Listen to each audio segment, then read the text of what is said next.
Welcome to EAC Speaks, the podcast where we dive deep into the movement to end the HIV epidemic right here in the heart of the South, Arkansas. I'm your host, Eddie Wiley, and together we're going to explore the stories, insights, and passion that fuels engaging Arkansas community's mission. Join us on this journey as we unite voices and take meaningful steps toward a world free of HIV stigma. Now, get ready for a conversation that matters. This is EAC Speaks.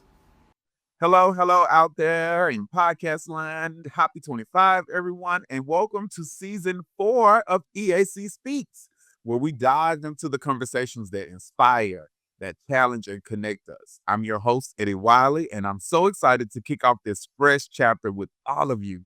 So now we know the new year is here. It's a time for reflection, it's a time to reset and reimagine what's possible in love, life, work, and even on our spiritual journeys. And who better to join me in this conversation than someone who I've seen making waves in all of these areas? So today I'm thrilled to welcome my friend Zay DeVille. And together we'll chat about our goals for the new year, talk about how we plan to approach our personal and professional growth, and maybe even get some tips for making those resolutions, goals, or whatever you call them stick. So grab your coffee, your journal, or whatever helps you dream big, and let's dive into what the new year has in store for us. So, Zay, welcome to EAC Speaks. Absolutely. So, will you tell our listeners and viewers a little bit about yourself? So, hey everybody, I am Zay, also known as Maxxi Hart if you catching me on social media. I am a writer, a researcher, and just a cool guy living here in Atlanta, Georgia. I'm a native of Mississippi, but I've been in Georgia for about a decade now. Um, yeah, I published my first book, Seven Trees, in 2018, followed by a couple collections of poetry, but I've also published some academic articles, scholarly articles. I've done research with Black gay men here in Atlanta to look at poverty, substance use, housing insecurity, and a plethora of um, syndemics and conditions that a lot of Black gay men face here in Georgia. So it's just a little bit about me. That's cool. Yeah. So, yes. And before we start, plug your socials if you want Yes. to. So if you want to catch me on IG or TikTok, follow me at Maxxi Hart. That's with two X's, Maxxi Hart, HART. Also on YouTube, you can follow me at Maxxi Hart as well. Awesome. So, as I mentioned in the introduction, we're going to jump into a lot of the things of the new year. So, folks like to start off with resolutions. Maybe they started with their goal setting in 2024. People just have their different ways of doing things. But as we step into this new chapter of 2025, what inspiration do you have or did you have to set particular goals for yourself? For me, 2025 is the year of no longer holding back. I think a lot of times we have the biggest aspirations and the biggest goals, but we might have that imposter syndrome or other anxieties around actually fulfilling what those goals are. So I have been a person who has played pivotal roles in the upbringing of other people, especially as it pertains to like social media and stuff like that. I'm always a really, really good supporter, but I say in 2025, I want to devote that same amount of energy into supporting myself, Mhm. into supporting myself financially, supporting myself spiritually, supporting myself by chasing my goals, not just my professional goals, but also carving out time for artistic endeavors. I think in past years I've been so focused on survival or stability that I haven't been able to really express myself artistically. But with that being such a deep component of myself, I feel deprived. So in 2025, I don't want to just survive. I want to thrive and thrive in all facets of life. What about you? I want to hear yours. I know you're hosting, but you know me, I'm gonna throw it back at you. That's cool. My inspiration is similar to yours. Most of my career and life, I've been someone who's been more in the shadows. I do things in the public eye, but there are dreams that I do have beyond where I am now.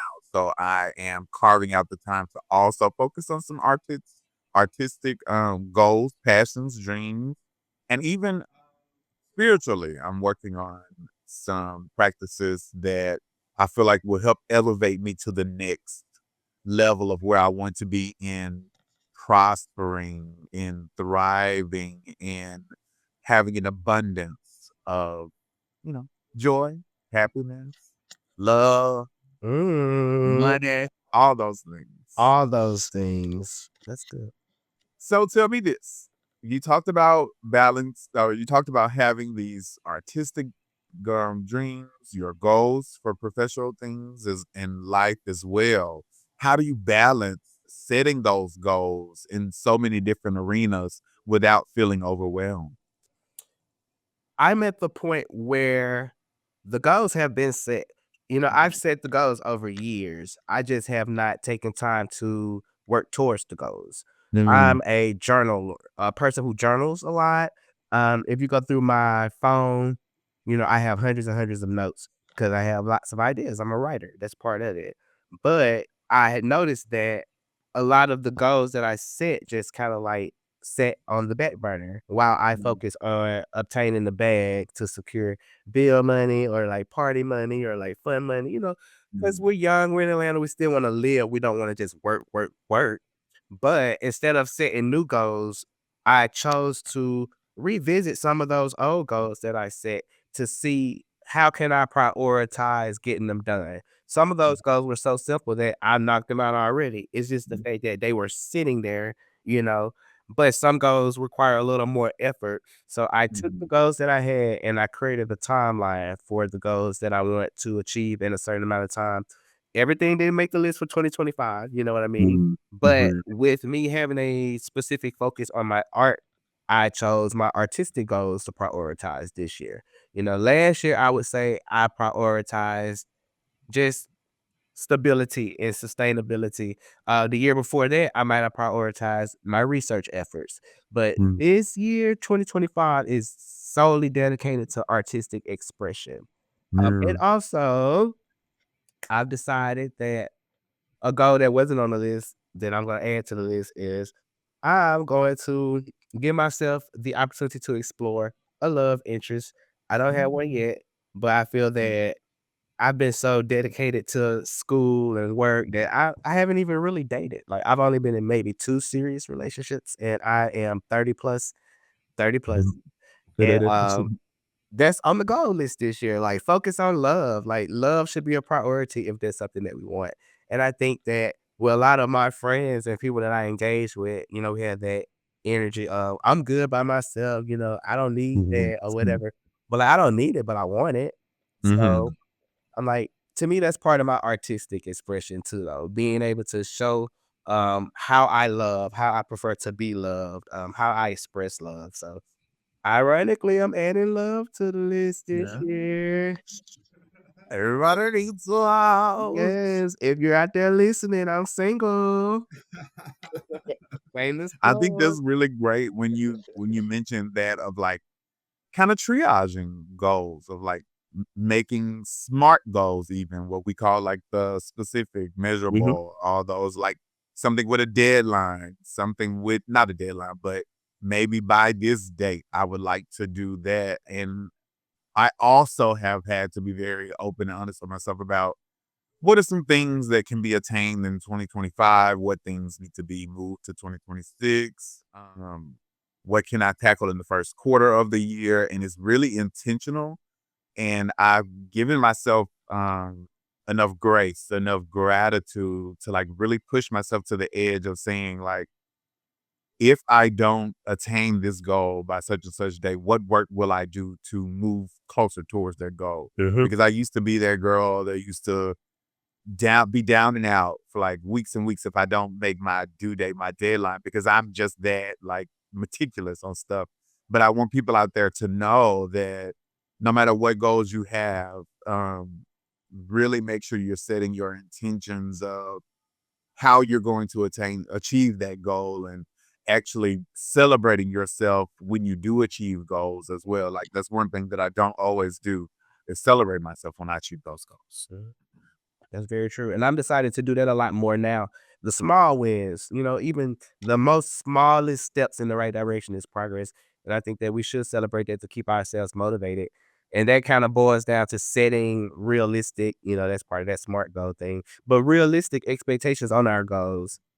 So Hmm. yeah, Absolutely. absolutely. So, how do you stay motivated when you're pursuing your life goals, especially when challenges come up? For as a person who encountered numerous setbacks in 2024, I found that the only driving force that I was able to tap into consistently was my spirituality. Mm. I've always been a church boy. I'm from Mississippi, from the South. Grew up in the church since I was about 6.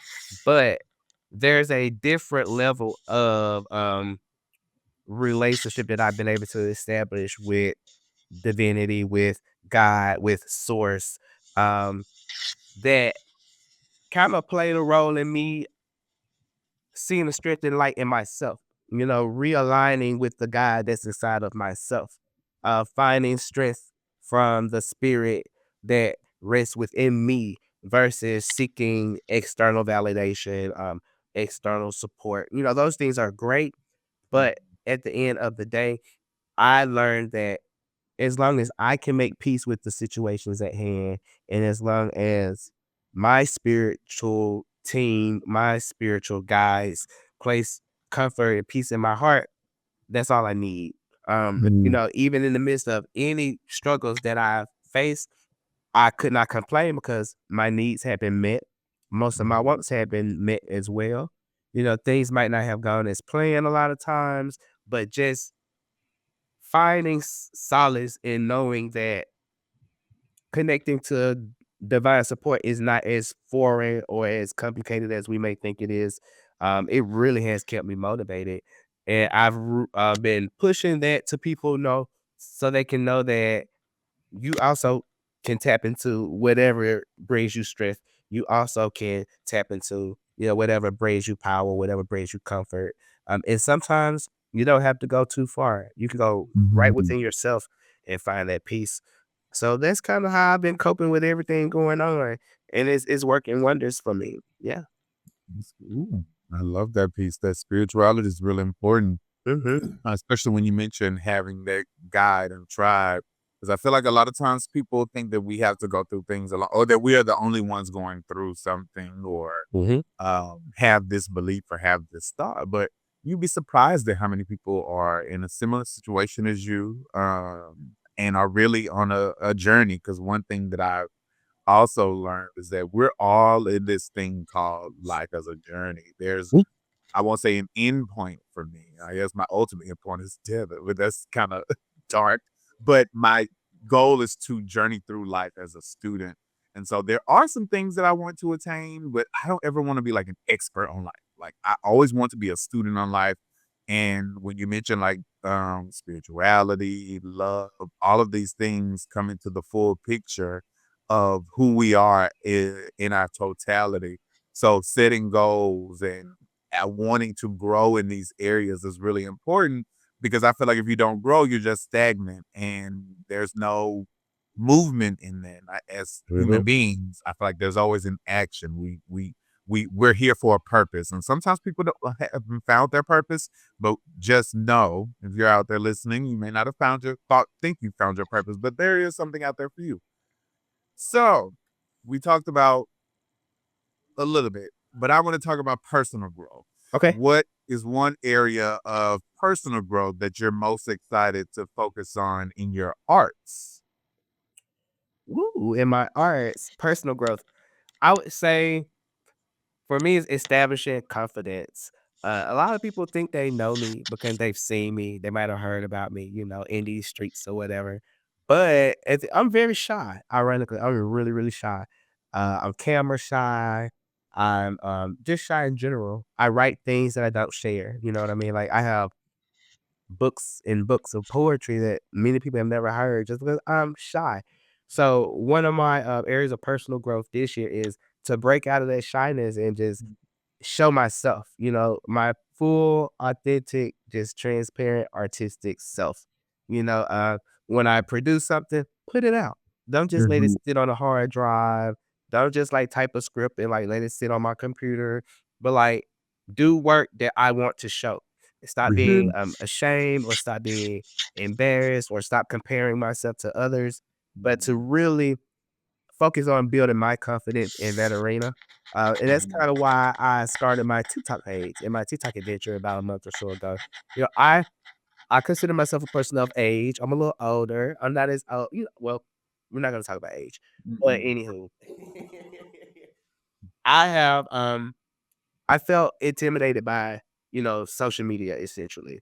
I have a Facebook, but I'm more like Black Planet, MySpace. I'm like that, old school, like but TikTok was very intimidating. But, from making my first video to making my last video, I've already seen improvement in the way I'm able to articulate my points. I've also been able to create a point of view, not just posting random thoughts or like pictures of myself, but very tailored content, very tailored materials that inspire people in the areas of spirituality and sexuality. And those are two topics that I don't really share a lot of as it pertains to my personal experiences with them. But being more transparent has allowed me to build a community of people who are going through similar things. We all want answers right now. We all are uncertain. These times are challenging, these times are confusing. But, for other people to see that they're not alone, I've been able to attract, the right supporters. So just continuing to build that personal brand is like that's the goal. That's the goal. That's the Mhm. goal. Cool. So we talked about life goals. You mentioned love goals. And now I want to dive into a little bit about that. So in love, we've talked outside of the show about being intentional and really seeking or speaking what you're seeking. So how are you prioritizing love and relationships in your life? Just the other day, I took a piece of paper and I set my intentions. I wrote not necessarily all the characteristics that I want in a partner, but I described the type of relationship that I would prefer. I think as long as I'm less concerned with the who and more concerned with the what and the Mhm. how. You know what I Mhm. mean? Like Mhm. I haven't dated a lot, but I've dealt with my share of people or whatever, and I've learned that it takes more than physical attraction to have a successful relationship. So, as I pursue a more serious love, I'm more intentional on not just focusing on um superficial characteristics, not just focus on what that person looks like or, what their gender expression may be or just a lot of the things that growing up in a stigmatizing environment kind of made me shy away from. I've kind of shaken loose those chains and really open myself up to just love it, just open to love, Mhm. with realizing that it might not show up the way I think it should.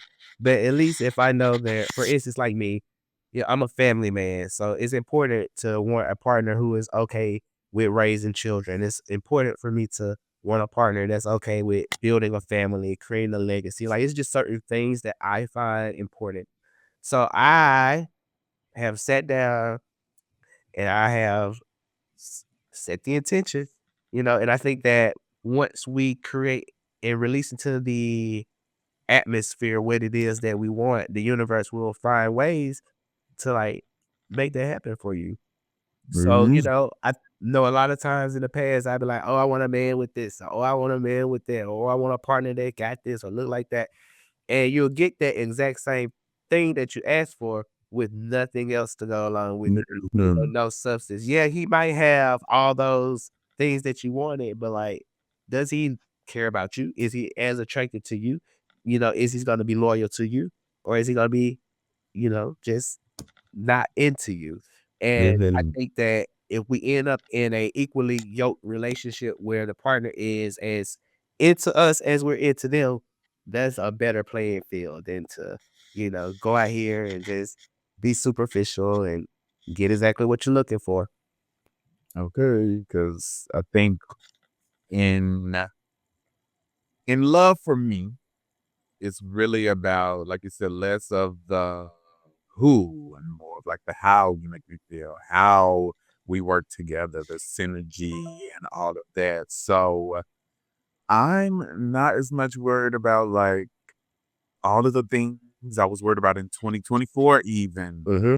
You said those superficial things of you gotta have this kind of job or you need to drive this kind of car and all of that.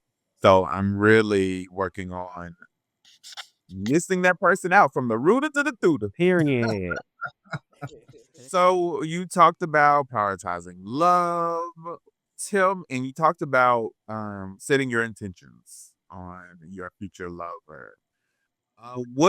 What has love looked like for you since you set those intentions or even thought about those things? Have there been any changes?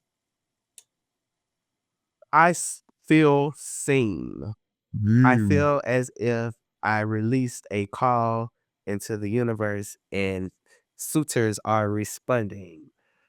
My inbox has been popping, which is rare for me because I don't know. I have a mean face, so a lot of people don't approach me. But my inbox has been popping, and it hasn't been people who have just had the sole interest in like something physical with me, but like just people who say I inspire them, people who have been following the journey, and so I think that I'm being seen for the right reasons, and I account that to setting the proper intentions. I think Mm. that when I was out here in these streets doing my thing, I would have been foolish to expect to be, exuding the energy to attract or manifest the type of partner that I desire, you know? Mhm. When I was in the streets putting out street energy, I was attracted to street people. But now that cause like, personally, I took a bout of celibacy for a while. And it wasn't because of no reason, it's just like, I was like, "Hey, I don't wanna really just be out here sleeping with everybody." Or I don't want to necessarily take on that energy of people because I'm big on Mhm. believing that when we have sexual encounters, we exchange soul ties, we exchange energy. Um, so in order to purge myself, I had to kind of get back to one, get back to me, get back to not basing relationships on the physicality, but actually taking time to want to get to know people. Um, So yes, I will say that I have seen positive shifts in the dating pool.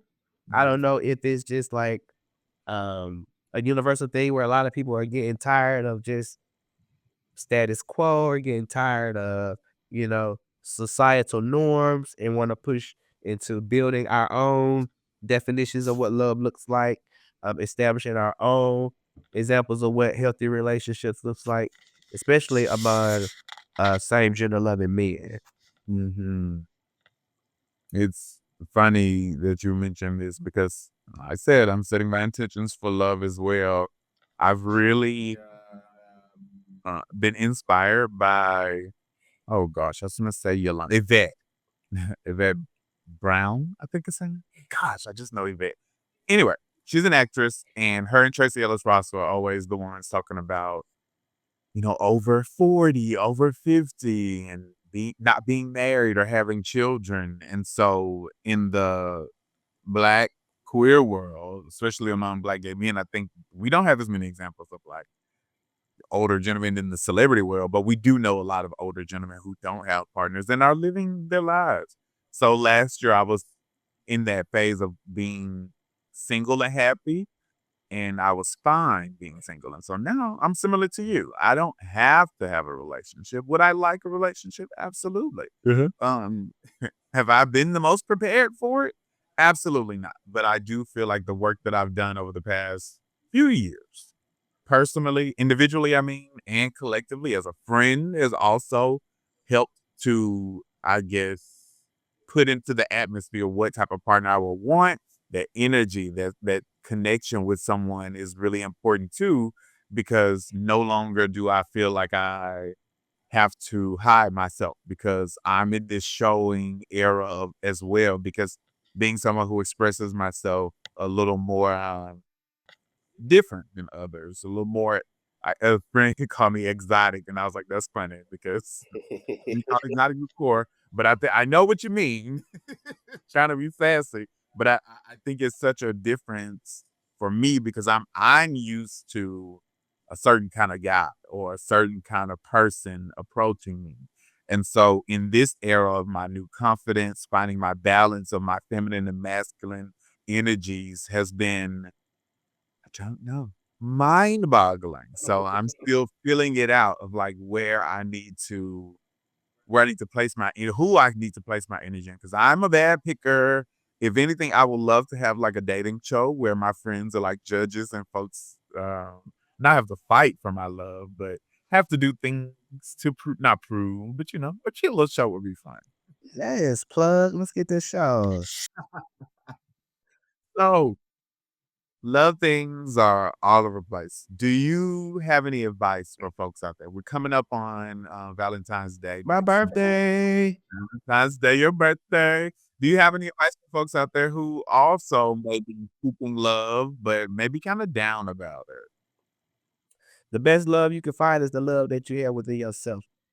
Mm, And until you love yourself, I mean, every ounce of yourself from your, whatever it is, all of you, then you'll attract the love that you desire.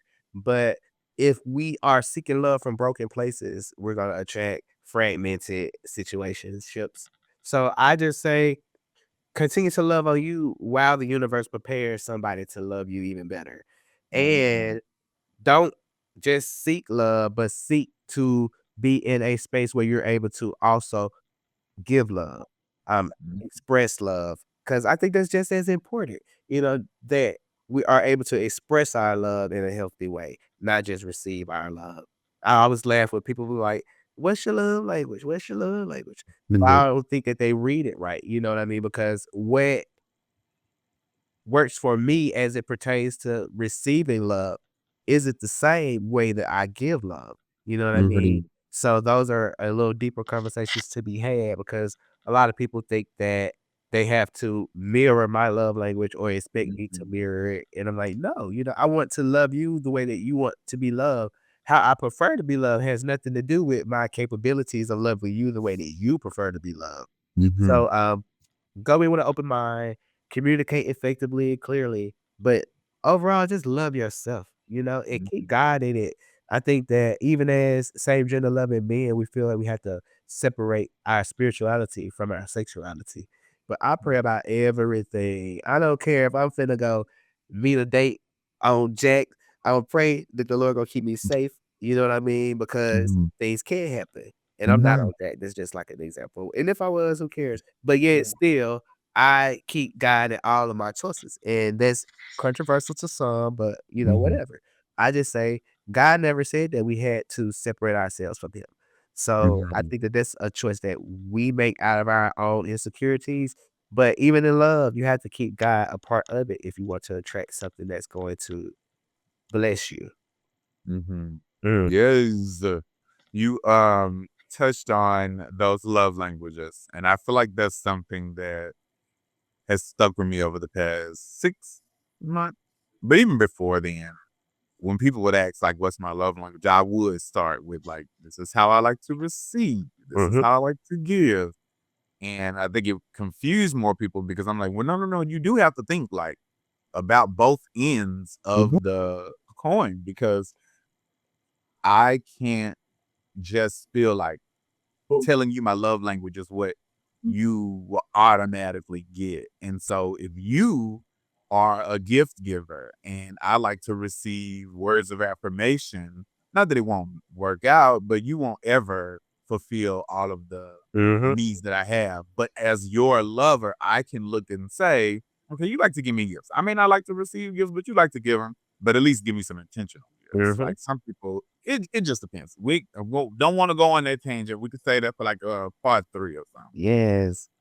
So what this year I do want to take some bold moves. Are there any bold moves or any risks you're looking at taking in your career, whether it be for the academic or for your artistic viewpoints? Are there any bold moves that you're planning? I'm doing a career shift. More details to come later. Boom. But I've been in public health since I was, well, probably about 13 years now. So just trying some new things. I'm exploring some new talents within myself. And also, I'm going to be releasing more projects. I have Mm. some books that are coming out this year. Um, some just vlog type things. But lots and lots and lots of things coming from Maxxi Hart this year. I am going to stay committed to my art, and I might pop up and have a whole man on y'all by the fall. So, keep your eyes open. You so funny. Let's. I told my friends too. Don't be surprised if y'all get a wedding invite this year. Pop up, woof woof. I'm telling you. I believe in it. So we've talked about spirituality, we've talked about life, we talked about work, a little bit of us. No. We talked a little bit about spirituality, but let's talk about some specific practices. You mentioned setting intentions. Are there any other things that you have in practice? I know some people love yoga, meditation, mindfulness, all of these things. All of those Is there things. anything? Okay, cool. Anything that you knew that you would like to tack on, or anything that you would like to absolutely tell people they should look into? I've slightly been getting into numerology a bit, Mm. following the dates and seeing moon cycles, and I feel like we used to have almanacs back in the day, you know what I mean? That tell Mhm. you things like that. So for some reason, I feel like that type of stuff is important. And people look at things like astrology and horoscope as like hocus pocus, whatever, whatever, whatever. But like the stars are the stars, and they are where they are. So I have made myself more intentional when I do set my intentions. I want to manifest on days where I feel that energy is at a higher state. But also just the meditation piece was something that I had to, get acclimated to because it's challenging for me to quiet my mind sometimes, but meditation is dope. Even if you, like, for instance, take YouTube, find you one of those, like, videos, they have different hertz for different things, to, like, maybe, attract wealth or, to balance you out, align your chakras and stuff like that. So, yeah. I've done some research on energy healing, seeing how different chakras that we have may be blocked and ways to unblock those things. Knowing different foods that can we can eat, different things that we should avoid. Because I know that as a Southerner, I have never had a healthy diet. Like I love my pork chops and I love my all of Mhm. that. But lately, in order for me to vibrate at a higher frequency, I've decided to watch what I put inside of my body, Mhm. period. So I Mhm. think that just being mindful, get into prayer and meditation, but also looking at how you nourish your body, those are really, really good ways to kind of reset and just move forward in a more positive way or whatever. It's never too late to make healthy changes. No matter how long you've been doing whatever you've been doing, it's never too late to make healthy changes. So yeah, what about you? What are you doing? Uh, I always do my meditation, not as consistently as I need to, but not need to, but as I would like. Mindfulness is something that always pops up, whether when I'm driving or eating or just sitting still or even watching TV. I'll think like, okay, well, let me mindfully do this because I'll watch TV and have my phone or be cooking or something like that. And it's like, if you like to watch TV, you like it for this reason, why not sit here and pay attention? So I think the mindfulness helps me focus. This year, I would like to look into chanting. Huh. That's one of the things that I would really like to dive into more Buddhist culture as well. I feel like there was a phrase somebody taught me, Christian based, Buddhist curious or something like that. And I was like, absolutely, that's me. Yes. I always have my foundation. Like I don't feel like I have there's never been enough church hurt or no enough religious hurt for me to like absolutely just let it go. So it's always been a foundation of me being a church queen from way back in the day, child. I always have it, but I feel like there's so many other things that we can add to our arsenal that not will that it will take us to a higher level of vibrations, of success, of happiness, and all of those things. So I don't feel like there's, people used to say, oh, you can't worship too many or worship more than one God or whatever. And I feel like even when I was doing yoga, some of my friends were like, that's that not right. I was like, well, he gave us the yogis. He gave us the thought of like doing the meditation, and then they go into their tangent. But I feel like we have so many resources around us to keep us balanced, to keep us happy, to keep us positive. And even when we go through challenges and things like that, there's so much that we can tap into in addition to what we already have as our foundation. So that's one thing that I want to tap into, not being afraid to learn about other things. And I commend you for that. As a scholar of religion, I know most people don't know that I study ministry or whatever, because whatever. But I will say that there's so many parallels across all religions. There's a Christ in a Buddha, there's a Buddha in a Christ. You know what I mean? If you have read the numerous texts, there's so many similarities throughout history, throughout all, even if you take it back to classical mythology. 'Cause that's what really got me interested in religion. When I was an undergraduate, I took a classical mythology course, and I studied, African, I studied, Chinese, just a lot of different practices, and so many of those stories had a Christ story, you know what I mean? So I commend you with not being just, tight-held by just one thing, because the universe is vast and knowledge is vast and resources are vast. So I think that it's important that we encourage other, people who might have grown up in black churches in the South, or just, maybe more limited religious environments, to really tap into things that speak to you, and not being afraid of what you don't understand.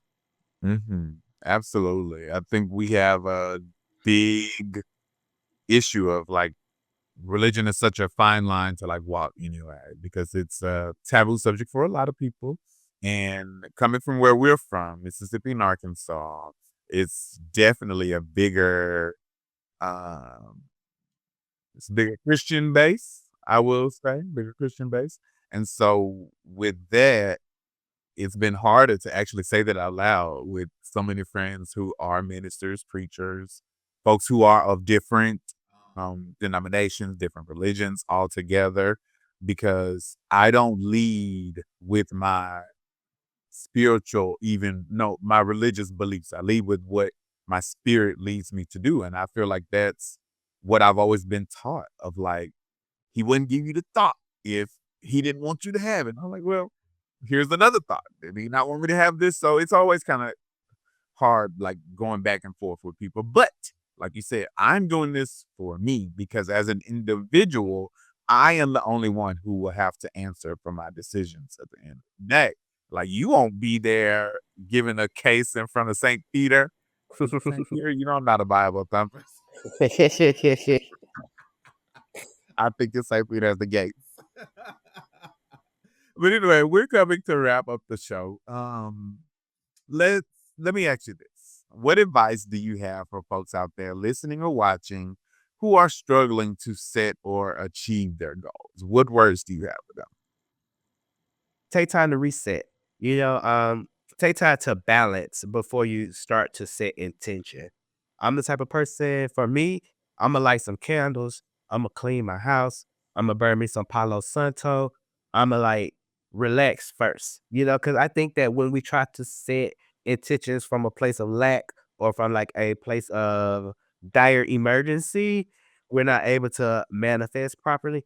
But if you can quiet the chaos that's going on in the world around you and just center, then let your divine source, whatever you subscribe to, let that speak to you as you set your intentions. And I also encourage people to I treat God and prayer like I'm trying to like finesse a dude or a person. I'ma tell you how great you are first. Imma thank you for all the amazing things that you've already done, you know what I mean? Before I say, "Now this is what I need," you know? I think that for me, God is to be honored to the point where it's like, I feel we shouldn't just go in with our problems. We should always take time to show gratitude for the things that we have, the things that we have overcome, and then reflect back to a time where something worse might have been going on, you know what I mean? And you made it through that. So once you can find your peace and once you can center within yourself, then take time to set the intention. But even if the world is falling apart, sit down, take a breath. You know what I mean? Like, close your eyes, just breathe for a minute and just like, woo, woosah, let it go. And then set your intention. Cause that's what I do. Cause baby, sometimes I can see steam coming out my ears. And I'm like, well, Lord, before I even come before you, let me get myself right. So I Uh-huh. sit and I center. Absolutely. I like that centering. It's important to do because I don't like to do anything in a frantic mode or in a puzzled mode, especially something that I believe will impact the outcomes of my life. So I do like to be in a more balanced state. I will light some candles. Um, I'm definitely into incense as well. Like it's a whole vibe up in my house when it comes down to like setting things for myself or even recentering. So I like that you gave them that advice. Recenter yourself, reset, and also remember, like you said before, it's never too late to like start another goal or to remember a goal or anything like that. One of the quotes that I just remembered, you said something that reminded me of this. Is from Nkosi Johnson. It's do all you can with what you have and the time you have and the place you are. One of my favorite quotes from when I may have been 16 or 17 when I first heard it.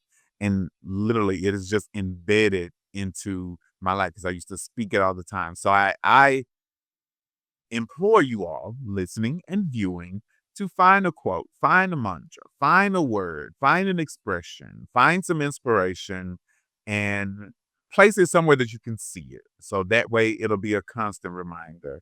And now that we're at the beginning of the new year, you got 11 more months to keep getting it right. So even if you don't achieve everything that you would like, take a evaluation at the end of the year, see what you take into 2026. But don't beat yourself up. Express gratitude in all that you have, and you know, be chill. This is my chill year with work. So, any parting words for the listeners and viewers before we leave? Make sure you plug yourself in. Just to be on brand, I will leave with my favorite quote, which is by Albert Einstein, which he states, imagination is greater than knowledge. Never worry about what you don't know. If you have a good imagination, you can figure it out. Uh, Plugs again. Follow me on YouTube at Maxxi Hart with two X's, Maxxi Hart, Hart. Also TikTok at Maxxi Hart. But other than that, you know, follow me, hop in my inboxes or whatever you want to do. Like I said, I'm looking, I'm available, whatever. I'm trying to be wearing matching pajamas this December, so we have some time. But yeah, thank you so much for this opportunity to share with everybody. This has been fun. Of course, I'm glad you enjoyed yourself, and thank you again for being on EAC Speaks. Hopefully, it won't be your last. And thanks again, everybody out there, for tuning in to another episode of ESC Speaks. Remember, we'll be coming monthly with new episodes. Sometimes you get a few bonus episodes up in that too. We have some awesome guests that we will be lining up for 2025 season 4. If you would like to be a guest on EAC Speaks, you can hit us up on all of our social media platforms as well as our website, engagingarkansas.org. Hit me up on my socials as well, and we'll talk to you next time. Say ciao, Zay. All right, everybody, have a great year and stay motivated. Yes, ciao, ciao.